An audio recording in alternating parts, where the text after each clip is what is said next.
Vamos mergulhar hoje numa trama bem complexa que, de acordo com o material que a gente analisou, conecta o filho do presidente, um grupo financeiro e uma das maiores facções criminosas do Brasil. Olha só esses três elementos: um grupo financeiro que vinha crescendo, o filho do presidente da República e uma facção do crime organizado.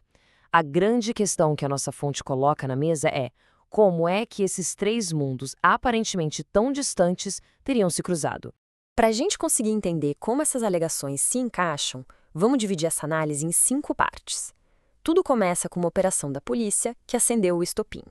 É isso aí. O ponto de partida é a Operação Falax, uma ação da Polícia Federal que jogou os holofotes em cima de um grupo financeiro chamado Fictor. No alvo dessa operação estavam as peças-chave da Fictor: o ex-dono, Luiz Felipe Rubini, e também o CEO, Rafael Góes, além de outros executivos. E o que chama atenção logo de cara é o tamanho dessa operação. 14 prisões, dezenas de celulares e artigos de luxo apreendidos. A Polícia Federal estava deixando claro que não se tratava de uma investigação qualquer, mas de algo bem maior, com foco em suspeitas sérias de fraude e lavagem de dinheiro. É exatamente aqui que a história ganha um novo contorno, uma nova dimensão. A fonte alega que, no meio dessa investigação toda, aparece uma conexão com uma figura de peso na política. De um lado, a gente tem o Fábio Luiz Lula da Silva, mais conhecido como Lulinha, o filho do presidente. Do outro lado, Luiz Felipe Rubini, o ex-dono da Fictor. A fonte alega que a relação profissional entre os dois seria a chave para entender essa história toda. Essa tabela aqui resume bem a alegação principal da fonte. Lulinha teria sido uma espécie de consultor para abrir as portas do governo para a Fictor. E o Rubini, por sua vez, teria ganhado um acesso, digamos, privilegiado ao poder. Ok, mas e na prática? Quais teriam sido os frutos dessa suposta conexão? A fonte aponta para benefícios bem concretos, como nomeações para conselhos importantes e até participação em viagens oficiais. Essa linha do tempo ajuda a gente a visualizar a sequência dos fatos, segundo a fonte, claro. Tudo teria começado lá em abril de 2023, numa viagem para a China, depois se aprofundado em 2024, até chegar na recente operação da Polícia Federal.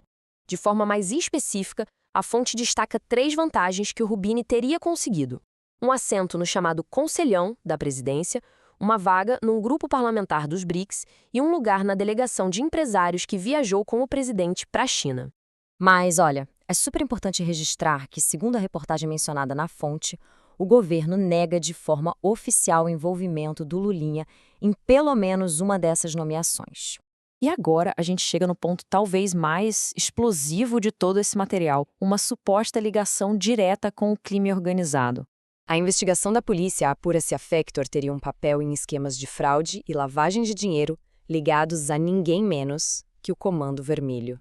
A fonte detalha como o esquema de lavagem supostamente funcionava. Seria um processo de 3 etapas. Primeiro, o dinheiro viria de um braço do Comando Vermelho.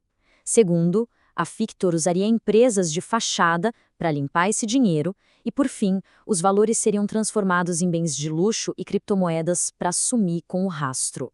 E o elo crucial nessa investigação, segundo a fonte, seria um homem com o apelido de Ralado. Ele seria o operador da lavagem de dinheiro do grupo e teria contato direto com os executivos da Fictor, fazendo a ponte entre o mundo corporativo e o mundo do crime. A partir daqui, a nossa fonte usa todas essas alegações para construir uma teoria política bem mais ampla. A fonte, então, lança essa pergunta no ar, para conectar esse caso específico com um debate político muito maior que acontece no Brasil.